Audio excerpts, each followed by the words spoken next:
Hi there, and welcome to our Vault of the Roots bundle guide. After the Temple of the Waves, Flames and Gales, we can now explore our fourth new area in the game, the Temple of the Roots. As with previous temples, this also means that we can complete a new set of bundles. A requirement for starting the questline that unlocks the Temple of the Roots and bundles is that you have completed the quests Vault of the Flames and Vault of the Gales. That are the quests that you receive right after completing the Temple of the Flames and Gales. That said, you do not have to complete the bundles themselves. You should receive a letter from Einar, and talking to him will kick off a series of quests that will ultimately open the Temple of the Roots. Once you have completed the sliding puzzle in the temple, the new bundles will be unlocked. The new Vault of the Roots bundles are once again located within Kilima's Night Sky Temple. If you interact with the now accessible Earth-themed stone device, you can see the new bundles and all requirements. There are once again 4 bundles that must be completed. This video includes all relevant information, tips and maps for each step of the bundles. If you need help with the completion of the previous Vault bundles, make sure to check out our related guides. Let's start with the Prospector's Pal bundle. This bundle requires starstones and ingots.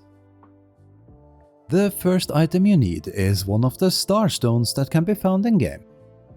Emeralds are random loot when mining any size of copper ore.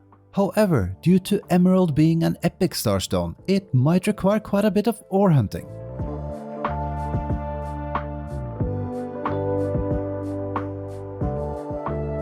Next up is Jasper. This is another epic starstone that can be found at random when mining any size of stone. Luckily, stone is a common resource in both Kilima and Bahari Bay, but as with all starstones, it will require luck to find one. In our case, it took forever. If you haven't played Palia for too long, this one might require some serious grinding, as the bundle asks for 3 gold bars. To find this precious metal, you need to mine medium and large iron ore in Bahari Bay. This requires at least a standard pick, and the drop is usually quite rare. Gold bars can be made at any smelter and require 5 gold ore each, meaning you need to find 15 gold ore in total. By the way, the recipe for gold bars can be purchased from Hodari at mining level 7 for 2000 gold. Oh, and if you're lucky, you can occasionally find gold ore and bars as rare loot or rewards, but that's probably not something you should count on. The last one for this bundle is a stack of 20 Palium Bars. As with iron, the ore can be found throughout Bahari Bay and has a chance to spawn instead of iron ore. However, in order to mine it, you will need a fine pick.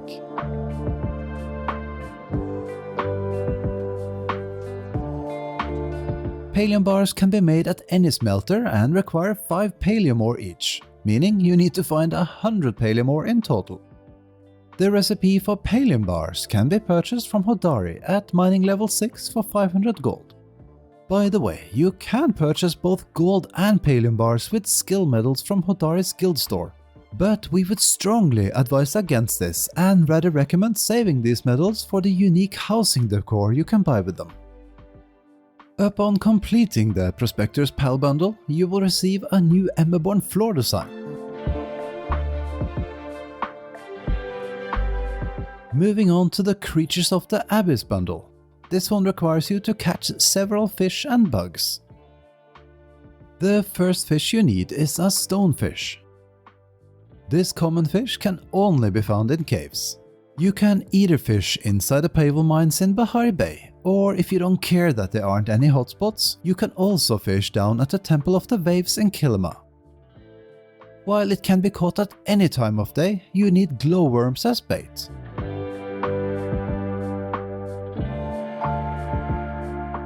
Next up is the Hypnotic Moray. This is another fish that can only be caught in caves. As with the stonefish, it can be caught at any time of day and requires glowworms as bait. It's a rare fish, but at least you can fish for this one and the stonefish at the same time. By the way, if you are low on glowworms, make sure to not reel in any fish you don't need. Let the unwanted fish swim away once it has let go from your hook and recast your rod. That's an easy way to save your bait. The first bug you need is an ancient amber beetle. It's an epic and quite rare bug that can be found across the north of Bahari Bay. Luckily, it can appear at any time of day. There's also a chance of approximately 5% that an ancient amber beetle will appear when chopping medium or large sapwood trees in both the south and north of Bahari. Last but not least, any epic bug can spawn within a flow grove at midnight.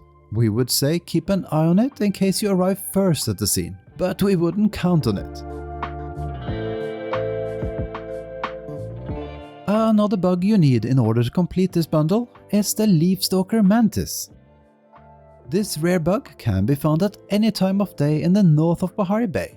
However, it's very rarely found on its own in the wild, and if so, mostly close to forageable plants like sweetleaf. We suggest foraging leafy plants as there's a chance of approximately 10% that a Leafstalker Mantis will appear once a plant has been picked. From our experience, your best bet are sweetleaves. Upon completing the Creatures of the Abyss bundle, you will receive a new bobber for your fishing rod.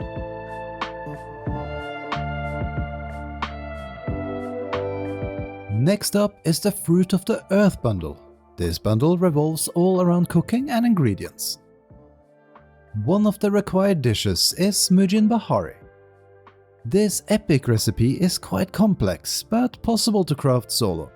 It requires a standard oven and stove, mixing and prep station. You unlock the recipe by following the quest Your Order is Served, which is part of a main quest chain that starts with Esche and the Fit for a Watcher quest. The next dish you need are bacon-stuffed mushrooms. While it's an uncommon dish, most ingredients should be easy to get hold of. Just make sure that you have a standard stove, prep station and standard oven. If you don't have the recipe yet, then you can find it at the Daya family farm in Kilima. The recipe book is laying on a small table in the kitchen. Simply interact with it to learn it. Now to some crops. You will need a whopping 100 apples for this bundle. Apple seeds are not as easy to acquire as other seeds, and you need to grow a tree for 12 in-game days before it's ready to harvest, unless utilizing a growth speed boost. In regards to apple seeds, while you can purchase them for 280 skill medals from Baldur's Guild Store, we usually always recommend against it, at least if you want to save your medals for the unique housing decor, which is quite expensive. Your other options are leveling your friendship with either Seki or Nayo to level 3 and complete their friendship quests. Either of them will reward you with apple tree seeds. Last but not least, there's also a chance to get apple seeds from Seki's lucky boxes, but due to the random nature of these rewards, this might or might never happen. The last item you need for the Fruits of the Earth bundle are 20 Brightshrooms. This rare forageable mushroom can only be found around ruins and other ancient structures in Bahari Bay. You recognize them easily by their bright blue glow. Do a few rounds whenever you can, and you should be able to find them slowly over time.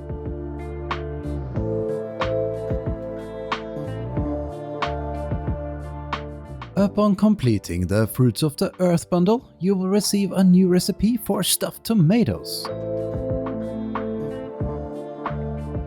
Last but not least, the Rootseeker Bundle.